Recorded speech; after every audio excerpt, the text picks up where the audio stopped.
Hi, welcome to IST 290, Ways to Search the Marx Library's Resources. So today I'd like to show you 5 different ways that you can search the Marx Library's resources.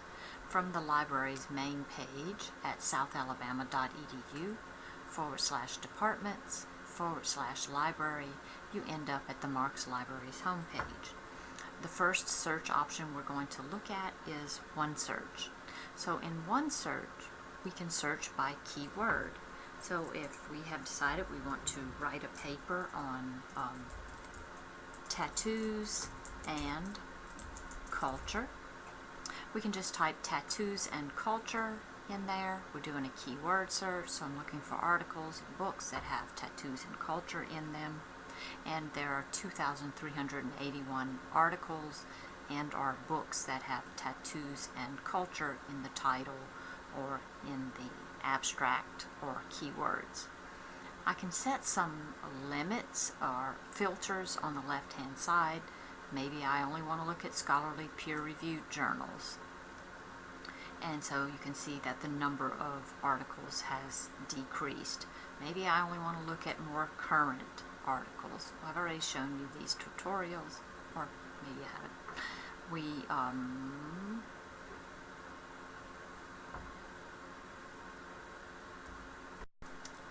So I can continue with my setting filters and just reading the titles and viewing these articles in the library's databases. Let's go back and see another way to search from OneSearch. That was a keyword search. Let me take that out. Now perhaps I have spoken to my professor or someone who has already done research in this area, and they suggested that I read a book title. And so I'm going to look for the title in the library's databases. OneSearch will search all of the journals and publications that we have, and it also searches for books on the bookshelf. So I want to find the book, the Blue Tattoo. I want to know if the library has the Blue Tattoo. So I can click search, and the search results indicate that we have the Blue Tattoo. The first result is an electronic resource. So this is an ebook that is available in the library's databases. If I click online access, the browser opens a new tab and gives me access to the book. So I can read the contents of the book here. I could look at the cover, illustrations. The chapters of the book are each separately given to me as PDFs that are downloadable. So I could download these and read them on my tablet or save them to a flash drive and then read them at my leisure. So I'm going to go back and see what else it offers me. The Blue Tattoo, The Life of Olive Oatman, is also available in the Marx Library book stacks. So here's the call number, and if you remember from the library tour of the physical spaces, I showed you or talked to you about how to find books when you have the call number. So you could bring this call number to the library and pull this physical book off the shelf. The Blue Tattoo is available from another ebook vendor called EPUB. So I could maybe read it in this EPUB vendor. You can pick either one. Sometimes we just end up with access through more than one vendor for ebooks. But you can see the interface for this is a little bit different. The chapters are in this little scroll bar here, so I could just go through reading the chapters. If I wanted to save these pages or add them to a folder or email the pages, I have some of those options up here. So let's stick with what we were doing in the result list. Obviously we don't have 162 items named the Blue Tattoo. If I keep scrolling down, item number 4 is actually an audiobook review of the Blue Tattoo as an audiobook. So I could read a review of the audiobook. Okay, so that is how we could use the library search features in the one search box to search for a book title. Now, as I'm conducting my research and moving on, perhaps someone suggests an author to me who has done some scholarship on tattoos in culture, and I happen to know that that person's name is Jennifer Putsey. So I have an author's name. I click the radio button author, put the author's name in, and click on search. I have 1 of 18 results indicated here. The selected letters of Elizabeth Stockard were edited by Jennifer Putsey, so that's not the book written by Jennifer Putsey. Here's another book edited by Jennifer Putsey. Identifying Marx, this is an electronic book, an e-book, that was written by Jennifer Putsey. So again, I could read the online version of the book. Project Muse gives me access to the book. It opens in a new tab, and I could read the book there. From the result list, I've gone back to the result list. We also have the book as a physical book. There's the call number, which you would bring to the library and pull the book off the shelf. So we looked at how to use keyword search, a title search, and an author search in the library's One Search feature. We could also just go right to the Southcat catalog. This is like what you might call the OPAC in your public library, and we can put in tattoo and culture. Southcat catalogs all of the physical items that we have, like physical books that we have access to in the library. So there are 7 results on tattoo and culture. Customizing the body is the art and culture of tattooing. This is a book written by Clinton Sanders in 2008, published in 2008, and here's the call number. It tells me that the book is indeed available. There are 6 other titles, so you could read those titles, decide if you want to check them out. You can see that Customizing the Body, the Art and Culture of Tattooing, is not available in the Marx Library book stack, so it's checked out or otherwise not on the shelf, could be being repaired. But these other items are available. Actually, when we get down to fandom, image, and authenticity, this is actually an ebook. So if I click on the ebook, I see it is an electronic book accessible through EBL. If I click on that, I'm asked to log into the library's system, and oh dear, it tells me that book is not available, so the book may actually be checked out. Oh, it says, yeah, no, this item is not available right now. So it's possible that someone else is reading that book right now. So that's how you search for books in the basic search. I could also use the advanced search feature and put in even more keywords. Maybe I want to look at tattoo. I'll leave it as and culture, and let's just look at European culture and click on search. And so now I have one book written on the body, The Tattoo in European and American History, edited by Jane Kaplan, and it's in the Marx Library book stacks, 3rd floor north. Here's the call number. This item is not checked out.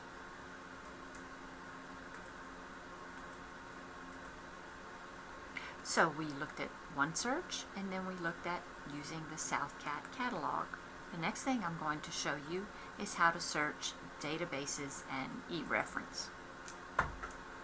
So if you have been directed to use a particular database by your professor, or maybe you've had a consultation with a reference librarian or a chat session with a reference librarian, and they suggested that you look at Edit Lib, I could click on E and then go down to Edit Lib, and then it's now called LearnTech Lib, the title changed. and then I can start searching within EditLib for whatever topic I'm looking for. So that's how you would use the database list. You could look through the databases and just scroll through this long alphabetical list of databases and find the one you're looking for. Or you could use these alphabetical tabs to jump to different databases. As well, you can search the databases or look for a database using the tags in the right-hand column. So if you don't know the name of the database, but you know you want to search a couple of different databases, then you could just use the tabs feature. Maybe you want to look at engineering databases. So if you click on engineering, all of the engineering databases are grouped here in this list. So that will save you some time from scrolling through all the hundreds or perhaps thousands of databases that we subscribe to. So that's searching databases and e-reference.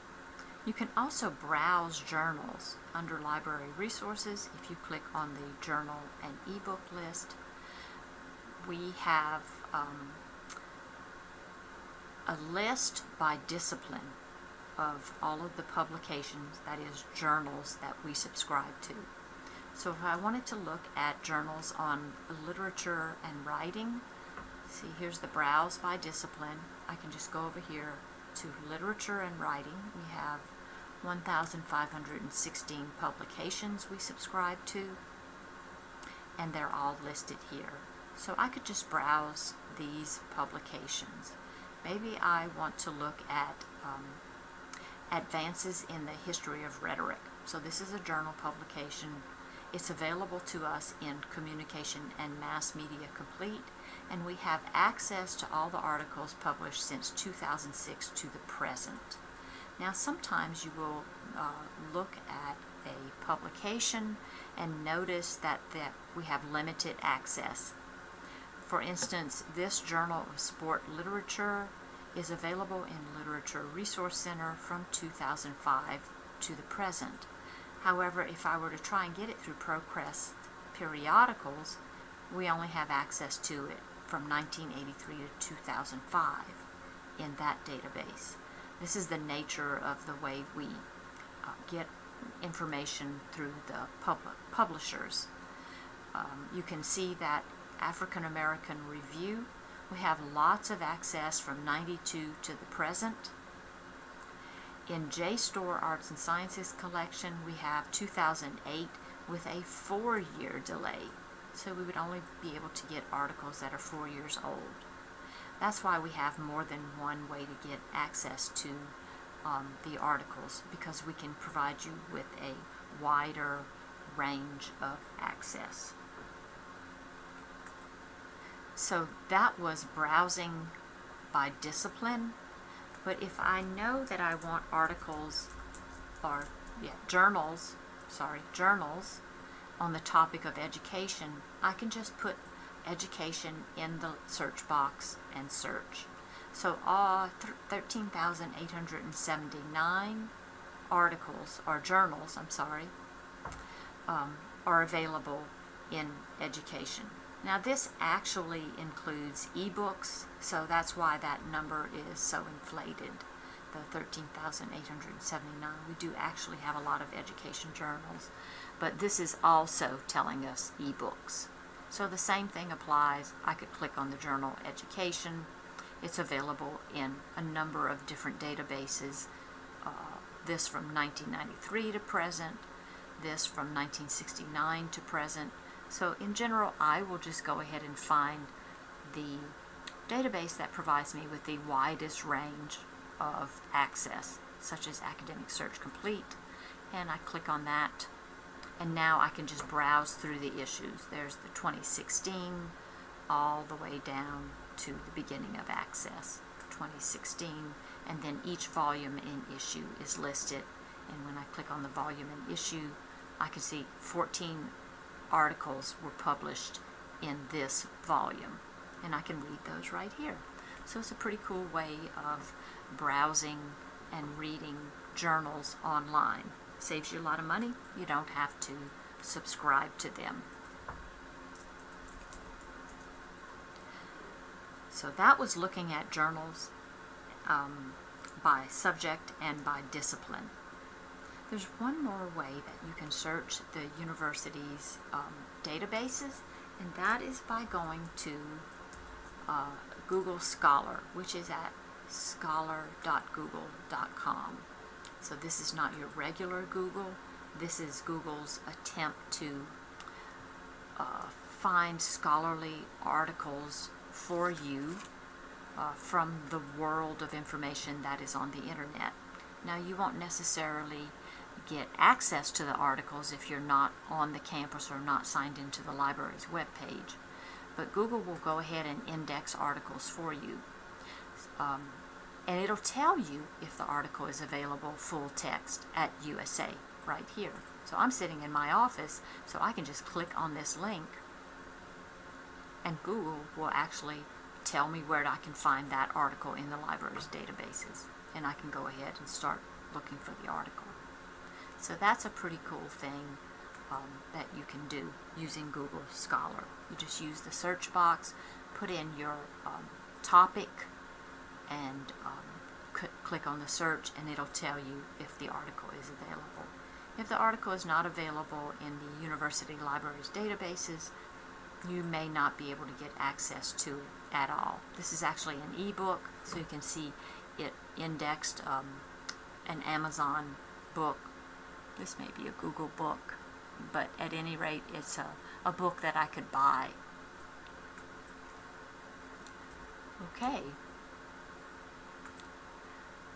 So let's do a little recap of where we've been and what we've learned in this session. We talked about using OneSearch to search by keyword, title, or author. And then we looked at the Southcat catalog to find books, and of course we found some ebooks.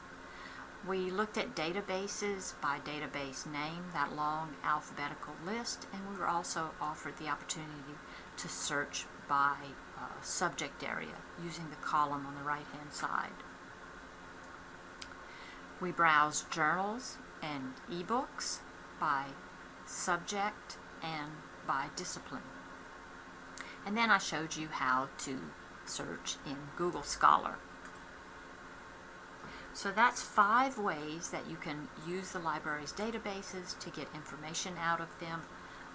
And of course, if you get stuck, you can always chat with a librarian or call your librarian and ask for help. Okay, I'll see you in the next video. Thanks for listening.